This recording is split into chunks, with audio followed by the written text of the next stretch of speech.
Hello दोस्तों, जैसा कि मैंने एक वीडियो डाला था झारखंड टेट 2024 को लेकर, है ना, जिसमें आयनेशन इंथैल्पी था। ठीक, क्या था मेरा वीडियो में आयनेशन इंथैल्पी को स्टार्ट किए थे, तो उसी का ऑब्जेक्टिव क्वेश्चंस हम लोग देखेंगे कि क्या क्या ऑब्जेक्टिव क्वेश्चन पूछ सकता है, और एकदम वो भी इम्पॉर्टेंट। कोई अलाय बलाय वाला बोल सकते बकवास क्वेश्चन है, एकदम पूरा गर्दागोल क्वेश्चन को हम लोग देखना है जो एग्जाम में आएगा ही आएगा। ठीक है, हर एक टॉपिक में याद रखिए, केमिस्ट्री में कुछ फिक्स्ड पॉइंट्स होते हैं जहाँ से ही क्वेश्चन पूछा जा सकता है, क्योंकि इसका कोई इतिहास और भूगोल की तरह नहीं है कि अनलिमिटेड टाइप का क्वेश्चन बनेगा। एकदम सिलेक्टेड क्वेश्चन रहता है, एकदम यही क्वेश्चन सब पढ़ के जाइए, है ना, गारंटी है क्वेश्चन आएगा। और आप कहीं से भी कोई भी क्लास का उठा के देखिए, कोई भी प्रीवियस ईयर का क्वेश्चन का उठा के देखिए, यही सबसे क्वेश्चन पूछता है। ठीक है, चलिए स्टार्ट करते हैं। हाँ, लेकिन याद रहे, अगर कोई भी ऑब्जेक्टिव अगर बना रहे हैं तो उससे पहले उसका थ्योरी का ज्ञान होना बहुत जरूरी है। इसलिए मैं अपने वीडियोज़ में इस बार क्या कर रहा हूँ कि पहले थ्योरी बता रहा हूँ टॉपिक का, फिर जाके उसी का ऑब्जेक्टिव। जैसे यहाँ पर है ना, अभी हम इससे पहला जो लेक्चर 1 में था कि आयोनेशन एंथैल्पी का थ्योरी था, अब उसी का objective question of ionisation energy का। ठीक है, तो देखिए ध्यान से, सबसे पहला क्वेश्चन है which have greater value of ionisation enthalpy. किसके पास ज़्यादा से ज़्यादा आयनन ऊर्जा होता है, आयोनेशन एंथैल्पी का मान होता है। तो देखिए, ऐसा क्वेश्चन बनाने के लिए आपके पास ना फैक्टर्स का नॉलेज होना जरूरी है। ठीक है, फैक्टर्स, कौन कौन फैक्टर्स हैं जो आयोनेशन एंथैल्पी को बढ़ाते हैं घटाते हैं। तो इसमें से हम लोगों ने क्या देखा था, एटॉमिक साइज देखा था, जेड इफेक्टिव यानी इफेक्टिव न्यूक्लियर चार्ज देखा था। फिर हम लोगों ने क्या देखा था, इलेक्ट्रॉनिक कन्फिग्रेशन। ठीक है, और देखा था कि SPDF मतलब न्यूक्लियस से कितना सामने है इलेक्ट्रॉन। ठीक है, ये देखा था। ठीक है, तो ये 4 फैक्टर्स में से ही मतलब ये क्वेश्चन सब क्या होगा, सॉल्व करना है। बस आपको देखना है कि कौन सा फैक्टर काम करेगा। ठीक है, तो बात करते हैं किसका आयोनेशन एंथैल्पी मेरा क्या होगा, ज़्यादा होगा। ठीक है, तो वो चीज़ हमको यहाँ पर बोल रहा है। तो देखिए ध्यान से, लिथियम, सोडियम, पोटासियम, ये सब ग्रुप 1 का तत्व है। ग्रुप वन को याद करने का तरीका क्या है, हे ली ना कर रब से फरियाद। हे लीना कर रब से फरियाद, ये ग्रुप 1 का क्या है, तत्व है। ठीक है, और हम लोग जानते हैं कि यहाँ पर लिथियम, सोडियम, पोटासियम का अगर बात कर रहा है तो लिथियम यहाँ पर है, सोडियम यहाँ पर है, पोटासियम यहाँ पर है। यानी ऊपर से नीचे अगर देखा जाए तो साइज मेरा नीचे वाला क्या है, बड़ा है, यानी कि इसका आयनेशन एनर्जी मेरा क्या होगा, कम होगा। तो यानी इन तीनों में मेरा क्या हो गया, लिथियम का आयनेशन एनर्जी मेरा क्या होगा, ज़्यादा, क्योंकि इसका छोटा साइज है। और हम जानते थे, हम लोग क्या पढ़े हैं और क्या याद रखने बोले थे कि छोटका बच्चा कुरकुरे नहीं देगा, यानी कि छोटका बच्चा कुरकुरे अगर नहीं देगा तो इससे कुरकुरे निकालने के लिए बहुत ज़्यादा एनर्जी वेस्ट करना पड़ेगा, यानी कि इसका आयनेशन एनर्जी मेरा क्या होगा, ज़्यादा होगा। ठीक है, यानी कि इन तीनों में अगर बात किया जाए लिथियम, सोडियम, पोटासियम में, तो मेरा लिथियम का चांस है ज़्यादा होने का, यानी कि ये मेरा एक बन रहा है ऑप्शन, यानी ये दोनों राउंड से छट गया। बच गया अब कौन, बेरिलियम। क्या बच गया, बेरिलियम। अब हमको कंपेयर करना है कि इन दोनों में कौन होगा। तो बेरिलियम कहाँ पर है, बेरिलियम मेरा क्या है, ग्रुप 2 में है। तो ग्रुप 2 का एलिमेंट्स को याद करने का क्या है, बेटा मांगे कार स्कूटर बाप राजी, एकदम इस तरह से याद करना है। तो हम सब बताएंगे एलिमेंट्स को याद करने का तरीका। ठीक है, बेटा मांगे कार स्कूटर बाप राजी, या बेटा मांगे कन्याएं सुंदर बाप राजी, बेटा मांगे कन्याएं सुंदर बाप राजी। हाँ भाई, ठीक है। तो अब इसमें देखा जाए तो ये मेरा क्या है, छोटा, ये बड़ा, ये बड़ा, ये बड़ा, ये बहुत बड़ा है। ठीक है, इस तरह मेरा साइज क्या हो रहा है, मेरा इंक्रीज होता है। और हम जानते हैं यहाँ पर सबसे छोटा बच्चा कौन है, बेरिलियम है। ठीक है, तो चलिए ये भी मेरा क्या होगा, बेरिलियम होना चाहिए। लेकिन अब जब हम लोग तुलना करते हैं ग्रुप 1 से लेके ग्रुप 2, ग्रुप 1 से लेके ग्रुप 2, ठीक है, तो हम जानते हैं ग्रुप 1 मेरा क्या होता है, बड़ा साइज का होता है, ग्रुप 2 मेरा क्या होता है, छोटा साइज का होता है। ग्रुप 2 मेरा क्या होता है, छोटा साइज का होता है। ठीक है, इस कारण से अगर बात किया जाए तो ग्रुप 2 वाले मेरा क्या होगा, ज़्यादा आंसर होगा। जब ग्रुप 1 से ग्रुप 2 में तुलना करेंगे तो मेरा ग्रुप 2 वाले क्या होगा, मेरा सबसे ज़्यादा होगा। ठीक है, तो देखिए यहाँ पर ग्रुप 1 का है लिथियम और ग्रुप 2 का मेरा क्या है, बेरिलियम। ये मेरा क्या गया, ग्रुप 1 का हो गया, और ये मेरा क्या हो गया, ग्रुप 2 का हो गया। यानी कि ग्रुप 1 मेरा बड़ा साइज होता है और ग्रुप 2 मेरा क्या होता है, छोटा साइज होता है। और नियम क्या कहता है कि जो छोटा साइज वाला होगा वही मेरा क्या होगा, ज़्यादा आयनेशन एनर्जी को रखेगा। तो मेरा करेक्ट आंसर क्या हो गया, बेरिलियम। यानी यहाँ पर कौन सा काम किया, एटॉमिक साइज। लेकिन साथ साथ ये इलेक्ट्रॉनिक कन्फिग्रेशन भी काम कर रहा है। कैसे, देखिए ध्यान से, लिथियम का कन्फिग्रेशन करेंगे तो लिथियम का परमाणु संख्या होता है 3। ठीक है, तो 1s2 और 2s1 इसका हो जाएगा। और बेरिलियम का बात करेंगे तो होता है 4, 1s2 2s2। तो अब देखिए ध्यान से आप लोग, यहाँ पर 2s1 है और यहाँ पर क्या 2s2 है। तो हम लोग जानते हैं, क्या जानते हैं कि 2s2 मेरा फुलफिल्ड है। 2s2 मेरा क्या फुलफिल्ड, यानी ये अमीर आदमी, ये सुखी संपन्न है, इसका घर में सब कुछ है, ये हाजिरी काम करने के लिए नहीं जाएगा। ठीक है, अगर इसको अगर हाजिरी काम करने के लिए ले जाओगे, जैसे अनिल अंबानी फुलफिल्ड वाला है आदमी भाई, फुलफिल्ड वाला, यानी सब कुछ संपन्न है एकदम, सब कुछ पैसा। अब उसको बोलेंगे भाई मेरा घर आके पचौड़ा कर दे, है ना, थोड़ा चूना पचौड़ा कर दे, तो वो करेगा?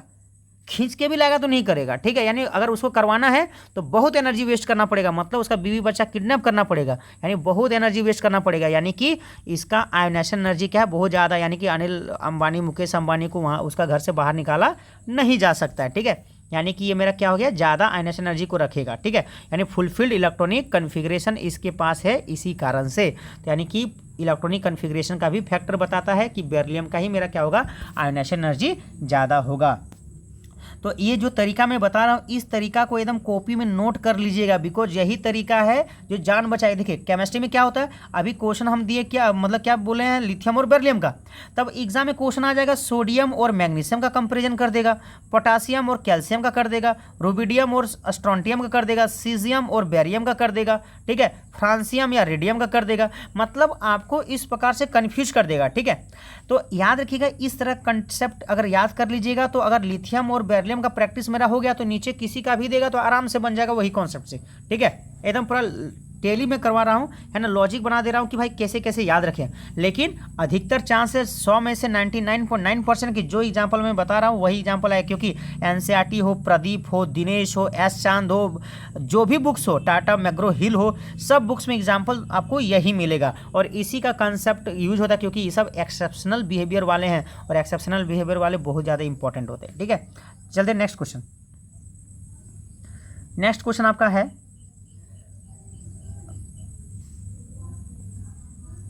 हाँ ये हो गया है question number 2, which have greater value of ionisation enthalpy, किसके पास ज़्यादा से ज़्यादा आयनेशन एंथैल्पी होगा, लिथियम, सोडियम, पोटासियम या रुबिडियम। तो भाई जानबे करते हैं ये क्या, कौन सा ग्रुप का है, ग्रुप 1 का है। ग्रुप 1 में क्या पढ़े, हे लीना कर रब से फरियाद, हे लीना कर रब से फरियाद, हे लीना कर रब से फरियाद। हम जानते हैं ऊपर में छोटा होता है, नीचे बड़ा बड़ा बड़ा बड़ा बड़ा इस तरह आते जाता है। और हम लोग क्या पढ़े हैं, ऊपर से जब नीचे हम लोग जाएंगे, ऊपर से जब नीचे जाएंगे साइज बढ़ेगा। ठीक है, तो देखिए किसका किसका बात कर रहा है यहाँ पर बात कर रहा है किसका, लिथियम का, यानी यहाँ पर है, सोडियम यहाँ पर है, पोटासियम यहाँ पर भी है और रुबिडियम यहाँ पर है। तो इन चारों में हम देखेंगे तो आयनेशन एंथैल्पी उसी का ज़्यादा होगा जिसका साइज छोटा होगा। तो यहाँ पर साइज किसका छोटा है, लिथियम का, यानी छोटा बच्चा है, कुरकुरे निकालने में क्या होगा, बहुत मेहनत, बहुत एनर्जी वेस्ट होगा, इसलिए इसका आयनेशन एंथैल्पी क्या होगा, मेरा बहुत ही ज़्यादा होगा। आंसर हो जाएगा लिथियम, क्या हो जाएगा मेरा, लिथियम आंसर हो जाएगा। ठीक है, next question, which have greater value of ionisation enthalpy.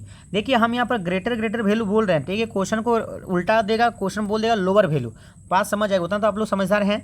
Which have greater value of ionisation enthalpy, इनमें से किसका ज़्यादा आयनेशन एंथैल्पी होगा। तो देखिए ध्यान से, यहाँ पर लिथियम है, बेरिलियम है, बोरॉन है, कार्बन है। ठीक है, यानी कि लिथियम है, बेरिलियम है, बोरॉन है, कार्बन है। इसका परमाणु संख्या 3 होता है, 4 होता है, 5 होता है और क्या होता है, 6 होता है। सर अब कैसे बनाएंगे, यहाँ पर साइज अगर बात करेंगे तो साइज मेरा क्या होता है, लिथियम का सबसे बड़ा होता है, फिर छोटा, फिर छोटा, फिर छोटा, इस हिसाब से कार्बन का क्या होना चाहिए, ज़्यादा। तो लेकिन एक बात याद रखिएगा, साइज जब भी देखिएगा तो एक बार कन्फिग्रेशन जरूर देख लीजिएगा, क्योंकि साइज वाला में थोड़ा सा एक्सेप्शन आ जाता है, थोड़ा सा गड़बड़ी हो जाता है। ठीक है, इलेक्ट्रॉनिक कन्फिग्रेशन बहुत ही अच्छा मेथड है। तो चलिए करते हैं कन्फिग्रेशन। लिथियम का 3 होता है, तो इसका कन्फिग्रेशन क्या होगा, 1s2 2s1। 4 होता है, इसका होगा 1s2 2s2। इसका 5 होता है, 1s2 2s2 2p1। इसका 6 होता है, 1s2 2s2 2p2, ये होता है। ठीक है, अब देखिए ध्यान से, हमको बाहरी कक्षा से इलेक्ट्रॉन निकालते हैं तभी आयनेशन एनर्जी का बात आता है। ठीक है, आयनेशन एनर्जी कहते हैं बाहरी कक्षा से एक इलेक्ट्रॉन को निकालने में दिया गया ऊर्जा, यानी कि इसका बाहरी कक्षा में देखिए सबका बाहरी कक्षा ये सब है। अब हम लोग बात करते हैं तो 2s 2s 2p 2p है। हमने क्या बोला था कि न्यूक्लियस से जो जितना ज़्यादा सामने रहेगा उसका आयनेशन एनर्जी उतना ज़्यादा होगा, यानी 2s पहले आता है तब ना 2p आता है, तब 2d आता है, यानी न्यूक्लियस से सामने कौन है, 2s वाला। ठीक है। यानी जब कभी भी आंसर आएगा तो 2s वाला का ही आयनेशन एनर्जी क्या होगा, ज़्यादा होगा। अगर 2s 2p 2d का बात करें तो, ठीक है, मान लेते हैं 2d तो होता ही नहीं है, ठीक है, मान लो बात करें तो, ठीक। तो 2p तो पहले काट दीजिए, ये सब होगा नहीं। अब बात रहा क्या मेरा 2s, क्या बात रहा मेरा 2s। 2s में से कौन होगा, तो देखिए 2s में से बात कीजिए 2s1 है यानी हाफ फील्ड है, और ये 2s2 मेरा क्या है, फुल फील्ड है। अरे भाई फुल फील्ड वाला क्या होगा, ज़्यादा स्टेबल होगा, ज़्यादा अमीर होगा, उससे काम करवाया नहीं जा सकता, वहाँ से इलेक्ट्रॉन निकालने में बहुत एनर्जी वेस्ट होगा। इस कारण से आंसर मेरा क्या होगा, बेरिलियम। क्या होगा मेरा आंसर, बेरिलियम मेरा आंसर हो जाएगा। यानी इसी का आयनेशन एनर्जी मेरा क्या होगा, सबसे ज़्यादा होगा। आते हैं क्वेश्चन नंबर 4 में। क्वेश्चन नंबर 4 बोल रहे हैं which have greatest ionisation enthalpy, किसके पास आयनेशन एंथैल्पी मेरा क्या होगा, सबसे ज़्यादा होगा, ग्रेटेस्ट होगा। देखिए तरह एलिमेंट सबका सेम है, बस चार्ज का मेरा क्या है, डिफरेंस है। चार्ज मेरा यहाँ 0 है, यहाँ +1 है, यहाँ +2 है, यहाँ पर क्या है मेरा +3 है, ठीक है। तो चार्ज का बात आ रहा है, मतलब जेड इफेक्टिव आ रहा है, इफेक्टिव न्यूक्लियर चार्ज का बात आ रहा है। इफेक्टिव न्यूक्लियर चार्ज में हम लोग क्या देखते हैं, बड़ा चार्ज, बड़ा प्लस पॉजिटिव चार्ज, जितना ज़्यादा बड़ा पॉजिटिव चार्ज होगा उतना ही ज़्यादा मेरा क्या होगा, आयोनाइजेशन एंथैल्पी होगा, ये नियम है, ठीक है। और इस बेसिस पर क्या हो जाएगा मेरा ऑप्शन नंबर डी मेरा करेक्ट आंसर हो जाएगा। यानी जितना भी फैक्टर्स पढ़ाए थे 4 फैक्टर, वही 4 फैक्टर ही यहाँ पर काम कर रहा है, ठीक है। तो आपको वो चारों फैक्टर अच्छा से माइंड में सेट कर लेना, उसी के बेसिस पर धाएँ धाएँ क्या होगा आपका ऑब्जेक्टिव बनेगा, ठीक है, गर्दा गोल टाइप से। Which one have greatest value of ionisation enthalpy, किसके पास आयनेशन एंथैल्पी मेरा क्या सबसे ज़्यादा है, किसके पास सबसे ज़्यादा आयनेशन एंथैल्पी होगा। क्वेश्चन नंबर 5 में देखिए ध्यान से, ठीक है, कार्बन, नाइट्रोजन, ऑक्सीजन और बोरॉन, ठीक है।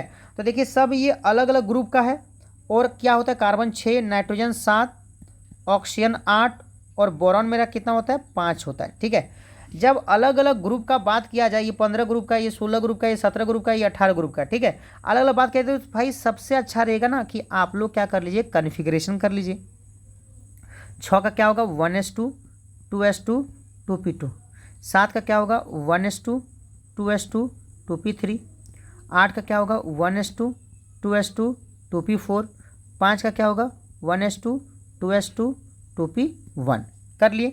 और हम लोग जानते हैं कि आयनेशन एंथैल्पी में क्या होता है, बाहरी कक्षा से इलेक्ट्रॉन निकालते हैं। तो बाहरी कक्षा में इलेक्ट्रॉन कौन है, देखिए ध्यान से, ये 2p है, यहाँ पर 2p3 है, यहाँ पर 2p4 है, और यहाँ पर 2p1 है, यानी सब 2p है। तो p अगर आ रहा है, क्या आ रहा है मेरा, p अगर आ रहा है, तो p के केस में हम जानते हैं ज़्यादा स्टेबल, p में 6 इलेक्ट्रॉन होता है, तो इसका ज़्यादा स्टेबिलिटी कहाँ पर आएगा, p3 में आएगा या फिर p6 में आएगा। p3 या फिर क्या होगा मेरा p6 में आएगा। p3 को हम लोग क्या बोलते हैं, हाफ फील्ड, और p6 को हम लोग क्या बोलते हैं, full field electronic configuration, half field और फुल फील्ड इलेक्ट्रॉनिक कन्फिग्रेशन, ठीक है। तो हाफ फील्ड और फुल फील्ड में कौन ज़्यादा स्टेबल होता है, फुल फील्ड। लेकिन हमको देखना है कि आयनेशन एंथैल्पी के बाद तो जहाँ जहाँ p3 आएगा या p6 आएगा वही मेरा क्या होगा, ज़्यादा स्टेबल होगा, और वही ज़्यादा आयनेशन एंथैल्पी का मान को रखेगा। यानी इस बेसिस पर देखा जाए तो p3 मेरा क्या हो जाएगा यहाँ पर करेक्ट आंसर, यानी कि मेरा क्या हो जाएगा, नाइट्रोजन का आयनेशन एंथैल्पी मेरा क्या होगा, सबसे ज़्यादा होगा, ठीक है। अब आते नेक्स्ट क्वेश्चन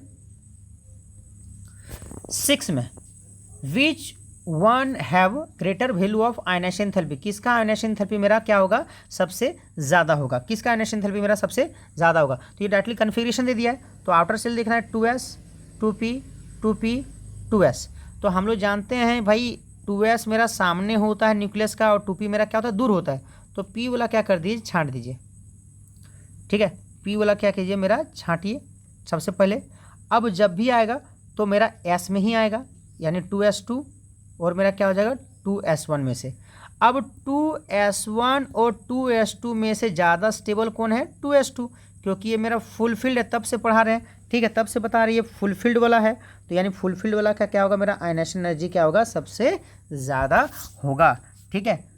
एक लास्ट क्वेश्चन है, चलिए इस क्वेश्चन को हम क्या कर रहे हैं, आप लोग के पर छोड़ रहे हैं, आप लोग ऑप्शन को कमेंट कीजिएगा ध्यान से, क्योंकि इससे आप लोग का जज हो जाएगा, जजमेंट खुद कर लेंगे कि भाई हमने कितना सीखा।